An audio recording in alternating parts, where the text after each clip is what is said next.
Hello everyone, this is David, and tonight's movie that we watched is the movie Carnosaur 2. Now, with Carnosaur I rambled on for quite a while about it because the plot in that movie is anything but straightforward. But Carnosaur 2 is much more watchable and much better in many respects than Carnosaur 1 for one very, very good reason. And that reason is, it is a shot-for-shot remake of the movie Aliens. And Aliens is perhaps one of the best movies ever made. So this has to be better. So, the dinosaurs in this one don't really have any special abilities at all. They are in fact velociraptors at this point because of the success of Jurassic Park. And that's about it. Like, they don't have any special abilities other than what you would assume a dinosaur to have. They're a little smarter than you might think a dinosaur is, a la Jurassic Park style. They can open doors, that kind of thing. Let's get on to the plot. It starts in this Yucca Mountain facility. This guy with a hat comes down. There's some perspective shots that I don't know what you're supposed to make of that. I'm guessing they're just showing the place off. I don't think it's supposed to be the dinosaur. I don't really know. But guy with a hat, he finds like this messed up cable. There's all these wires dangling down. You hear electrical noises like shorting out. Okay, so there's an electrical short. He calls it in. And they're like, okay, well, we don't got anything to handle this, so we're going to call for outside help. And they're like, okay. And then the guy with the hat gets killed by a dinosaur. You don't see it, but like there's like a flash, and he gets killed. And it cuts to these two guys, Jesse and his buddy, who I believe is named Davey, but you only find that out in passing much later. So they break into this storage room inside the facility and we're looking at taking some dynamite. Jesse's uncle finds him, is like, okay, look, you guys can't be doing this. You can't be breaking into things. This is a problem. So he takes him topside. And he's talking to him. He's like, look, Jesse, you could be arrested for all the stuff you did, like tampering with those wires and whatnot. And he's like, what wires? He's like, don't start lying to me, kid. And then he's like, okay, hold on a minute. And they're up in this like bar. The bartender goes out back to shoo off some raccoons or some coyotes or something, and gets attacked by a dinosaur.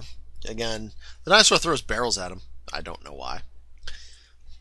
And kills him, throws him through a window, and then dinosaurs kill everybody and just leave Jesse alone. And Jesse is supposed to be our Newt equivalent, except he's not a little girl. He's a more or less adult / teenage kid. He doesn't look very young. He kind of reminds me of, if you've ever seen Sequest, he kind of reminds me of the character, I believe, Lucas from Sequest. He's very reminiscent of that. He's about the same age. I want to say he's like 15, 16. So he's not a young kid. He can take care of himself, more or less. Like, maybe not take care of himself, but like, he knows what's going on. But he survives somehow. It's never explained how. He's not even like hidden, or like he doesn't hide anything. He's just sort of half behind something, and the raptors apparently just leave him alone. So that's a thing. Cuts back to the other characters that are going to be in this movie, our Space Marines, which are actually space repairmen. They're actually just repairmen that are coming in. There's a bunch of different crazy characters in this one. Main guy, Reed, he's the main character guy, our Ripley analog, if you will. There's Monk, who's this wise ass, doesn't want to do anything. Kind of looks like a Ian Malcolm almost character. Jeff Goldblum look-alike kind of character, which is kind of funny. There's this guy Moses, who's the sassy black guy. There's two women who I don't remember their names. One's the pilot, one's not a pilot. There's the boss guy with an eye patch. Eye patch is his distinguishing thing. And I want to say that's it. I might be missing a guy. Oh, and then there is McQuaid. The guy who's calling them in. He works for the government. So they'll get together. They fly in on a helicopter to this facility that's in the middle of the desert. So that's a thing. And they play Flight of the Valkyries while they do that. That's kind of interesting. So this is kind of like when they land on LV-426. They come in, they don't find anyone, they hack their way into the facility. No one's around, they're checking everywhere out, they don't find anybody, except they do find Jesse. And so he's again, the newt equivalent. They find him. And then they go down into the base where the aliens, or in this case raptors, would be. Eye Patch Guy gets taken by the raptors. They run back up. They're all confused. Meanwhile, I believe Moses gets simultaneously attacked by a raptor and killed. At this point, they run out to the what is it? Upon seeing this, the pilot runs out to the helicopter to get the helicopter started. Everyone else runs out shortly after her, but it turns out there's a raptor in the helicopter. There was a raptor in the an alien in the transport. Blows up the helicopter because it goes up, comes down, crashes, explodes. So now they're stranded there. So now they got to make the best of a bad situation. Jesse explains to them where there's dynamite. They get the dynamite, they wire the place up with all the different dynamite. So there's like these trip wires. So if the raptors come through, they'll trip the wires and blow up. So that's going off pretty well. And meanwhile, Jesse's trying to get the system up and working because he's a computer kid. Because as we all know, in the 90s, if you were a kid, like a teenager, you knew computers, and adults didn't. So that's a thing. So, alright, fair enough. So then they crash the system, help's on the way. They're going around. They have to evade the raptors for a little bit to get to the surface or whatever. They're going around, and at one point they're on an elevator. The elevator gets taken out by dinosaurs and crashes, but not before they kidnap the other female character, kill her, rip her arm off in a very gory scene, actually.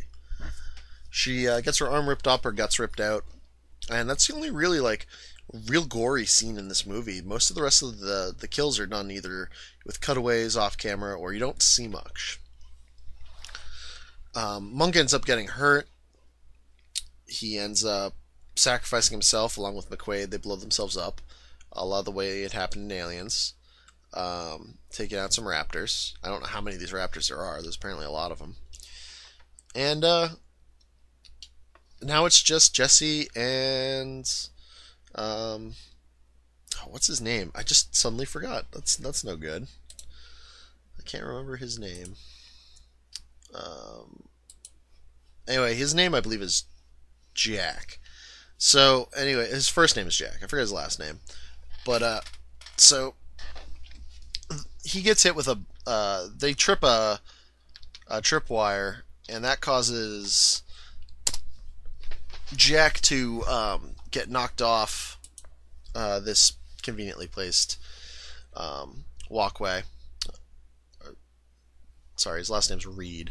Can't believe I forgot that. Alright, so he gets knocked off. He falls down. Jesse gets to the surface. The evac team's there. They're like, "Come on, kid, we gotta go." He's like, "No, we're gonna go get Reed. We gotta save him." And they're like, "No, kid, it's crazy. This place is gonna blow up. It's gonna be hard in the sun." He's like, "Nope, going back down." So he manages to go all the way back down without event. Get Reed. Come all the way back up. By the way, Reed's not dead. Oh, wait. He doesn't come back up yet. Because they get chased by Tyrannosaurus that happens to be down there. A la the Alien Queen. Because that's where they fell to. The Alien Queen lair. Okay. Interesting. So, Tyrannosaurus chases them. They get in the elevator. They leave. They come out. Tyrannosaurus comes out. Kills some people. Jesse fights it with a forklift. Knocks it down the shaft. They get on the elevator. They get the fuck out of there. Giant explosion behind them. Movie ends. Now, as you can see, that's a much quicker, much better, and less roundabout synopsis. It's basically a shorter version of Alien. Or Aliens. Sorry, not Alien. It's a shorter version of Alien. Damn it, I did it again. Aliens. And it's certainly not better than Aliens. Aliens is a very good movie. I recommend going see that highly. But this movie, the action, it stays, it's pretty tight. The action stays there. It does exactly what you think is going to happen. When you realize it's an Alien remake, it becomes pretty obvious how this is going to go down. and it's not a bad film. The special effects are lacking, but again, they make these things on like shoestring budgets. That's one of the things Roger Corman is renowned for, is producing adequate movies for almost nothing. He's very good at doing low budget horror, sci-fi, whatever movies, and for that, it's not bad. This one's far more watchable than Carnosaur. You can definitely watch it by yourself or watch it with a group, whatever's fine, and you can kind of make fun of it for the fact that it's a direct ripoff. But anyway, this one's quite good. I'd recommend seeing it at least once, if for anything, just the shenanigans factor of it being all shot for shot remake. But yeah, that's about it. All right, folks. Good night.